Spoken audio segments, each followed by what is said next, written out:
Hello everyone, मैं प्रियंका चौधरी आप सभी का अपने प्यार से यूट्यूब चैनल हिंदी कैफे में हार्दिक अभिनंदन करती हूँ। आज की हमारी वीडियो मॉड्यूल का टॉपिक है सूर्यकांत त्रिपाठी निराला जी का जीवन परिचय। बच्चों, इस वीडियो के माध्यम से हम सीखने वाले हैं कि टॉपर स्टूडेंट्स कैसे जीवन परिचय लिखते हैं, कैसे वो साहित्यिक विशेषताएं लिखते हैं, कैसे भाषाशाली लिखते हैं। तो इस वीडियो के द्वारा मैं आपको बहुत ही सरल तरीके से जीवन परिचय लिखना सिखाऊंगी और आपको टॉपर से भी टॉप बनाऊंगी। तो आप भी मेरा साथ देते हुए वीडियो को लास्ट तक जरूर देखिएगा। और यदि आपने अपने प्यार से YouTube चैनल को अभी तक सब्सक्राइब नहीं किया है तो जल्दी से सब्सक्राइब कीजिए और वीडियो को लाइक और शेयर करना ना भूलें। तो देखिए, जीवन परिचय। छायावादी कवियों में निराला उपनाम से सुप्रसिद्ध सूर्यकांत त्रिपाठी निराला का जन्म बसंत पंचमी को बंगाल के मेदिनीपुर जिले के महिसादल नामक रियासत में 21 फरवरी 1899 ईस्वी में हुआ। इनके पिता श्री रामसाय त्रिपाठी महिसादल राज्य में कर्मचारी थे। अतः निराला का बचपन बंगाल की धरती पर बीता। 3 वर्ष की बाल्यावस्था में मां और युवावस्था तक पहुंचते पहुंचते पिताजी साथ छोड़कर इस संसार से चले गए, मतलब उनकी मृत्यु हो गई। जब निराला जी 3 वर्ष के थे तब उनकी माता की मृत्यु, और जब ये युवावस्था तक पहुंचे तब इनके पिता की मृत्यु हो गई। प्रथम विश्व युद्ध के बाद फैली महामारी में पत्नी, भाभी, भाई और चाचा चल बसे, मतलब इनकी भी मृत्यु हो गई। अंत में पुत्री सरोज की मृत्यु ने निराला जी को भीतर तक झकझोर दिया, मतलब इनको सबसे ज्यादा कष्ट कब हुआ? जब इनकी पुत्री सरोज की मृत्यु हुई तब। पत्नी की प्रेरणा से कवि निराला जी को साहित्य और संगीत में रुचि पैदा हुई थी।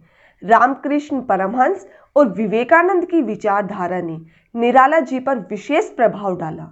निराला जी को छायावाद का महेश कहा जाता है और जन सामान्य, मतलब जो सामान्य लोग हैं, वो निराला जी को दारागंज का संत व दीनों का मसीहा कहते थे। मृत्यु। आर्थिक विपन्नता और असाध्य रोगों से जूझते हुए 15 अक्टूबर सन 1961 को इलाहाबाद में कवि सूर्यकांत त्रिपाठी निराला का निधन हो गया। निधन कब हुआ? 15 अक्टूबर 1961 को। कहाँ हुआ? इलाहाबाद में। तो बच्चों, यहीं पर वीडियो को रोककर 1 मिनट के लिए फटाफट से जीवन परिचय को रिपीट कीजिए कि निराला का जन्म कब हुआ? बसंत पंचमी को। कहाँ हुआ? बंगाल के मेदिनीपुर जिले के महिसादल नामक रियासत में। कब हुआ?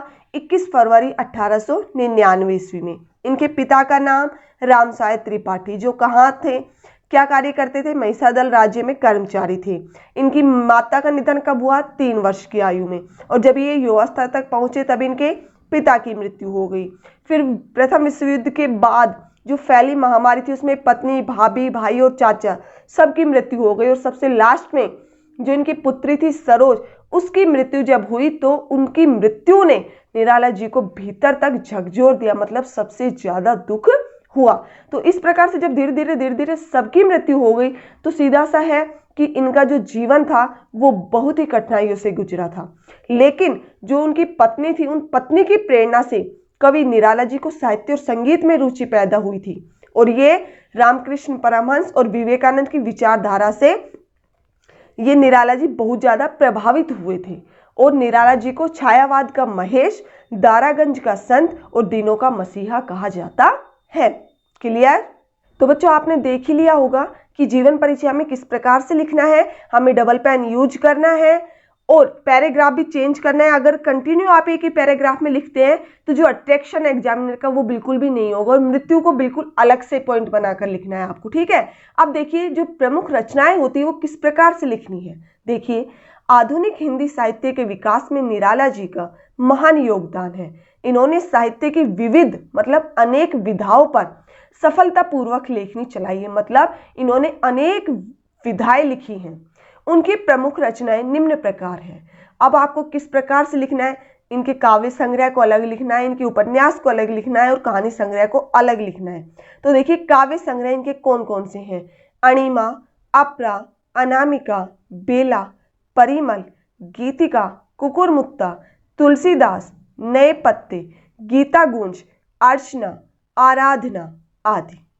अब काव्य संग्रह को किस प्रकार से आप याद करोगे? अगर आपको ये सारे नाम अच्छे से याद नहीं होते हैं तो मैं आपको काव्य संग्रह की एक ट्रिक बताती हूँ कि त्रिपाठी की तीन बेटी अणिमा, अपरा और अनामिका संध्या की बेला में गीत गाते हुए कुकुरमुत्ता और परिमल के नए पत्तों से तुलसीदास की अर्चना आराधना करती है। तो तीन बेटी अणिमा, अपरा और अनामिका ये तीनों काव्य संग्रह हैं।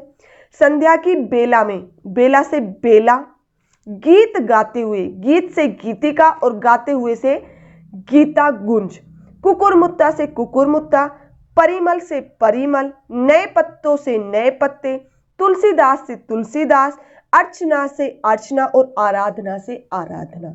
याद हो गई। इसी प्रकार से बच्चों मैंने उपन्यास और कहानी संग्रह की भी ट्रिक बनाई है। तो निराला जी की प्रमुख रचना विथ ट्रिक से मैंने एक दूसरी वीडियो बनाऊंगी मैं, उसको आप जरूर देखिएगा ताकि आपको उपन्यास और कहानी संग्रह भी ट्रिक के माध्यम से याद हो जाए। अब देखिए इनके उपन्यास कौन कौन से हैं। अप्सरा, अलका, प्रभावती, निरुपमा, चोटी की पकड़, काले कारनामे, चमेली आदि। कहानी संग्रह लिली, सखी, सुकुल की बीबी, चतुरी, चमार आदि। तो देखा आपने कि किस प्रकार से हमें प्रमुख रचनाएं लिखनी है।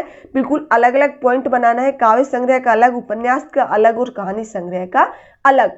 तो एग्जामिनर आपके एक मार्क्स भी नहीं काट सकता और आप टॉपर से भी टॉप बन सकते हैं। अब देखिए निराला जी की साहित्यिक या काव्यगत विशेषताएं। छायावाद और हिंदी की स्वच्छंदतावादी कविता के प्रमुख आधार स्तंभ। निराला जी का काव्य संसार बहुत व्यापक है, मतलब बहुत बड़ा है। इन्होंने बहुत सारी रचनाएं की हैं। निराला जी ओज और जागरण के कवि हैं। निराला जी का काव्य दार्शनिक विचारधारा, गंभीर चिंतन और भाव सौंदर्य की अमूल्य निधि है। मतलब जो इनका काव्य है उसमें गंभीर चिंतन और भाव सौंदर्य देखा जाता है। निराला जी के काव्य में व्यक्तिकता की भावना की प्रधानता है। एक स्वच्छंदतावादी कवि होने के कारण उन्होंने पुरातन रूढ़ियों, मतलब प्राचीन काल की जो रूढ़ियां परंपराएं थी, जड़ परंपराओं को तोड़ने का प्रयास किया। इनके काव्य में देश प्रेम की भावना देखी जा सकती है। निराला जी ने अपने आरंभिक काव्य में प्रेम और सौंदर्य का खुलकर वर्णन किया है। हिंदी साहित्य में निराला के कृतित्व को उनके व्यक्तित्व ने और भी अधिक श्रेष्ठ बना दिया है। तो यदि आप इस प्रकार से साहित्यिक या काव्यगत विशेषताएं लिखते हैं तो आपसे बेस्ट और कोई नहीं है, याद रखना ये बात। अब देखिए लास्ट पॉइंट, भाषा शैली। निराला जी का भाषा के बारे में दृष्टिकोण बहुत उदार रहा है। एक सफल छायावादी कवि होने के कारण निराला जी ने अपने काव्य में तत्सम प्रधान शुद्ध साहित्यिक भाषा का प्रयोग किया है। इनकी भाषा सहज, सरल और सामान्य बोलचाल की भाषा है। निराला जी ने उर्दू तथा अंग्रेजी के शब्दों का खुलकर प्रयोग किया है। इनके काव्य में संगीतात्मकता के सभी अनिवार्य तत्व उपलब्ध हैं। निराला जी ने अपने काव्य में अर्थालंकार और शब्दालंकार का सफल प्रयोग किया है। निराला जी का संपूर्ण काव्य मुक्त छंद में रचित है। अतः स्पष्ट है कि निराला जी का काव्य भाव तथा भाषा दोनों दृष्टियों से श्रेष्ठ है। तो देखा, वो ही घूम फिरकर सभी कवियों के जो भाषा शैली है वो लगभग सेम होती है, ऊपर की एक दो लाइन ही चेंज होती है। बाकी वही शब्दालंकारों, अर्थालंकारों का प्रयोग, छंदों का प्रयोग और तत्सम तद्भव शब्दों का प्रयोग, सामान्य बोलचाल, भाषा सरल सहज, संगीतात्मकता, लयबद्ध, गेयात्मकता। तो इस प्रकार से सभी की भाषा शैली सेम होती है। मैं आपको बार बार यही कहती हूँ। तो निराला जी की भाषा शैली आपको इस प्रकार से लिखनी है। अगर आपको वीडियो अच्छी लगी हो तो इसको लाइक और शेयर करना ना भूलें। Thank you so much.